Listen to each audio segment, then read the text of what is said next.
sebelumnya perkenalkan, saya Yudhya Ifatka Dewi dari Prodi S1 Keperawatan Universitas Jenderal Ahmad Yani Yogyakarta. Saya di sini akan memberikan penyuluhan tentang persalinan ditolong oleh tenaga kesehatan.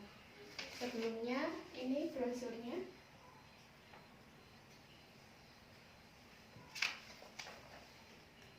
Untuk selanjutnya, tujuan dari penyuluhan ini setelah dilakukan penyuluhan tentang persalinan yang baik, ibu-ibu bisa mengerti dan memahami tentang bagaimana seharusnya persalinan dilakukan dengan benar ya ibu-ibu.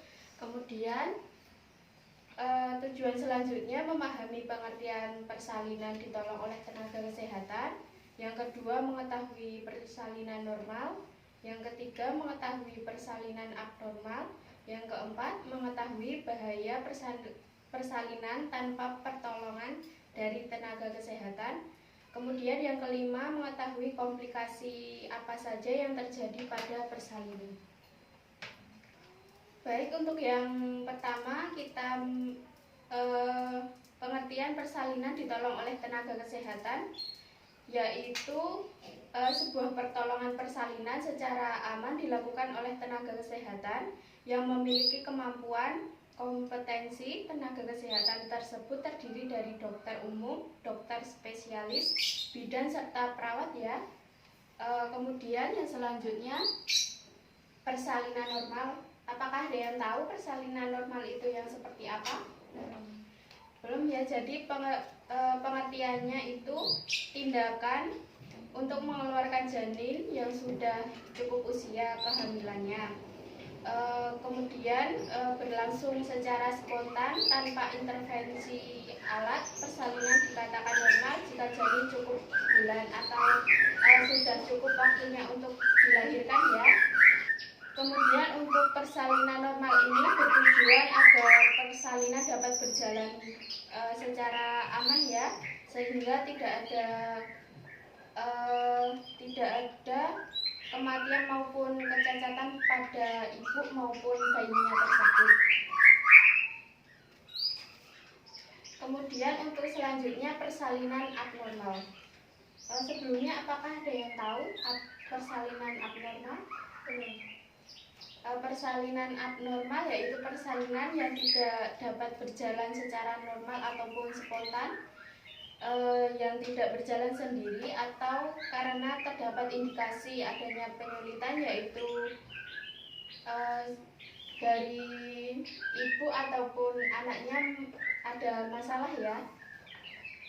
Kemudian persalinan abnormal ada 11 variabel berhubungan dengan persalinan abnormal, yaitu variabel kondisi kehamilan, jarak kelahiran, kemudian kadar Hb, tekanan darah, kondisi ketuban, kemudian cara datang ke RS, umur ibu, paritas, pekerjaan, dan pendidikan. Untuk yang keempat, bahaya persalinan tanpa pertolongan dari tenaga kesehatan. Apa saja sih yang merugikan pada pasien yang akan lahiran? Yaitu yang pertama, bila pasien ingin mengedan, disuruh mengedan dengan satu tangan menjaga bayi di depan vulva. Ada yang hanya menyuruh mengedan saja. Kemudian yang kedua, mendorong perut ibu sewaktu ia mengedan. Yang ketiga, memasukkan tangan ke dalam jalan lahir tanpa menggunakan sarung tangan. Yang keempat, bila anak telah lahir, tali pusat ke arah badan anak kemudian baru ditolong. Setelah plasenta lahir, dilakukan pemotongan 3 jari dari umbilikus. Yang kelima, pemotongan tali pusat dilakukan dengan sembilu. Kemudian selanjutnya yang kelima, yaitu komplikasi yang terjadi pada persalinan. Apa saja sih komplikasi yang dapat terjadi pada persalinan? Yaitu yang pertama, komplikasi persalinan distosia, yaitu sebagai persalinan macet. komplikasi melahirkan ketika total waktu melahirkan lama, yaitu semisal rencananya awal itu sekitar jam 1, tetapi waktunya itu molor jadi jam 3. Jadi ada waktu persalinan macet, yaitu melahirkan dengan waktu yang lama. Kemudian yang kedua, cephalopelvic disproportion, yaitu penyulitan persalinan saat bayi sulit lahir melewati panggul ibu karena ukurannya yang terlalu besar. Karena itu biasanya bayi yang di dalam kandungan itu sudah memiliki berat badan yang sudah berlebih.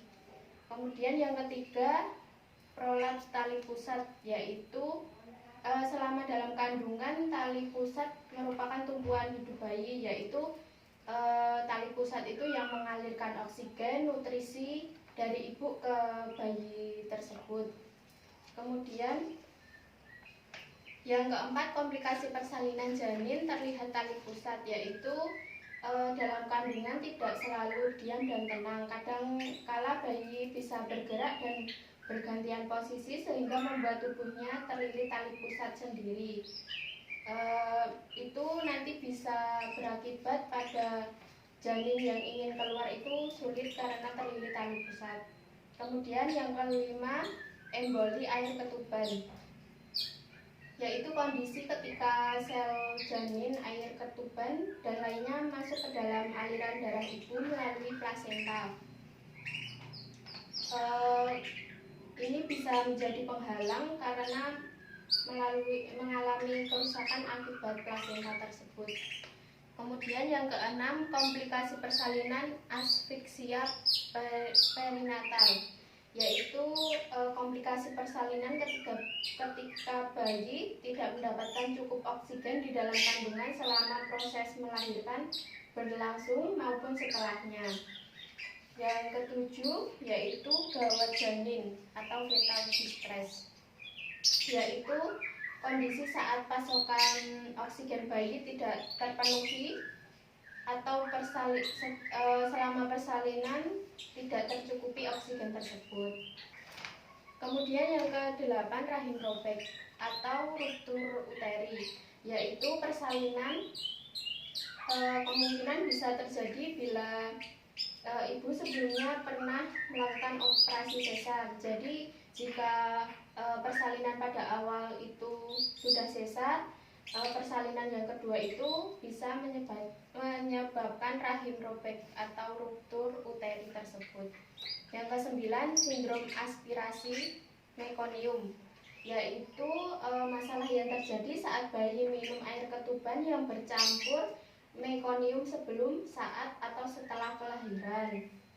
Mekonium atau feses pertama bayi yang bercampur bersama air ketuban yang dikonsumsi oleh bayi tersebut. Kemudian yang ke-10, peredaran postpartum, yaitu salah satu komplikasi persalinan yang terjadi setelah plasenta dikeluarkan. Untuk kontraksi uterus atau rahim yang lemah tidak mampu memberikan tekanan yang cukup pada pembuluh darah, khususnya tempat di mana plasenta menempel pada rahim. Untuk yang ke-11, komplikasi persalinan bayi sungsang. Dalam kandungan tidak berada pada posisi yang seharusnya menjelang kelahiran. Jadi nanti bisa pada saat akan melahirkan itu kepala tidak di bawah tetapi kaki yang ada di bawah.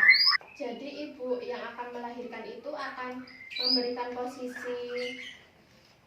posisi yang berubah. Untuk posisi bayi akan memutar dengan kaki di atas dan kepala di bawah dekat dengan jalan lahir. Perubahan posisi umumnya terjadi mendekati persalinan. Untuk yang ke-12, retensio placenta, yaitu kondisi ketika plasenta tidak kunjung keluar dari rahim setelah persalinan dalam kurun waktu lebih dari 30 menit. Untuk penanganannya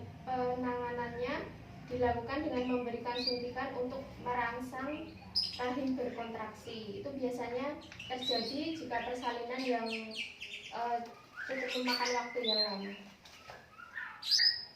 Untuk yang ke-13, plasenta akreta, yaitu salah satu penyebab terjadinya retensio plasenta. Komplikasi persalinan ini terjadi karena pelekatan plasenta terlalu kuat pada dinding rahim sehingga membuat susah lepas setelah melahirkan. Kemudian yang ke-14, komplikasi persalinan atonia uteri, yaitu rahim atau uterus seharusnya masih berkontraksi setelah melahirkan guna mengeluarkan plasenta yang ada di dalam, tetapi ibu yang melahirkan tersebut mengalami komplikasi persalinan atonia uteri sehingga terjadi perdarahan yang sangat banyak. Kemudian yang terakhir, infeksi postpartum, yaitu disebabkan oleh hadirnya bakteri, entah itu sayatan bekas operasi ataupun rahim kandung kemih. Infeksi ini meliputi mastitis payudara, endometris, infeksi saluran kemih atau ISK, dan infeksi pada bekas sayatan operasi tersebut.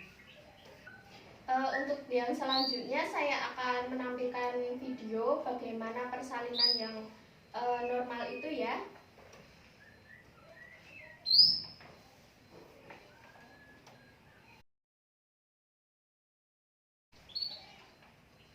Baik, videonya sudah selesai ya ibu-ibu.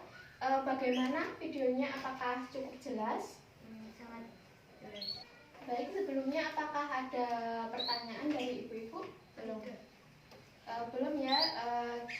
Jadi saya di sini akan memberikan pertanyaan. Nanti saya akan memberikan hadiah atau reinforman kepada ibu yang bisa menjawab. Untuk pertanyaannya, pada persalinan abnormal itu ada 11 variabel. Apakah ada yang bisa menyebutkan apa saja variabel tersebut? Ya, saya. Ya, silakan. Dalam berhubungan dengan persalinan abnormal itu ada 11 variabel, yaitu yang pertama yaitu variabel kondisi kehamilan, jarak kehamilan, kadar HB, tekanan darah, kondisi ketuban, tempat tinggal, cara datang ke rumah sakit, umur ibu, kualitas, sama pekerjaan. Ya, baik, sudah benar ya ibu ya. Ini ada hadiah atau reinforman buat ibu ya. Ya, terima kasih. Iya. Baik, penyuluhan dari saya sudah selesai ya. Terima kasih kepada ibu-ibu sekalian sudah menghadiri penyuluhan yang saya berikan pada hari ini. Kurang lebihnya mohon maaf. Saya haturkan terima kasih yang sebanyak-banyaknya.